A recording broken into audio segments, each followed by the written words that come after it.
চলে আসলাম সকলের মাঝে শ্বশুরবাড়ির মধুরহারি ব্লগ নিয়ে।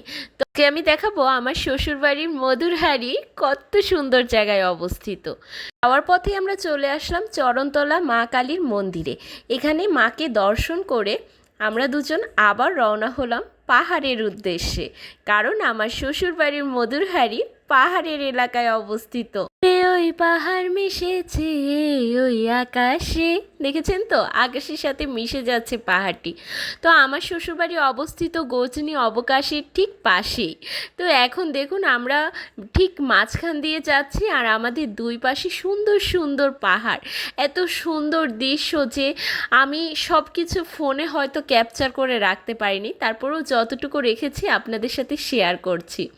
দেখুন এখন আমরা পাহাড়ের রাস্তায় চলে যাব, আর এই যে অপরূপ দৃশ্য, এটা হয়তো আমি আমার চোখে বেশি ক্যাপচার করে রেখেছি, ফোনে হয়তো অত ভালো করে বোঝাও যায়নি, এত সুন্দর দৃশ্য।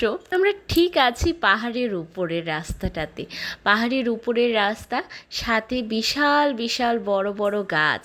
এরপরে আমরা চলে যাব সেই পাহাড়ি এলাকার ফেমাস এক দিদির দোকানে, সেখানে গিয়ে একটু চাটা খেয়ে আবার রওনা হব পাহাড়ি রাস্তার উদ্দেশ্যে। কত মজা তাই না, যখনই মন চায় পাহাড়ে যেয়ে ঘুরে আসি। এই জন্যই তো বলি শ্বশুর বাড়ি মধুরহারি। এই যে দিদির দোকানে থেকে আবার আমরা পাহাড়ের উদ্দেশ্যে রওনা হলাম, যদিও আমরা পাহাড়ের উপরেই আছি, পাহাড়ের উপরে রাস্তাতে।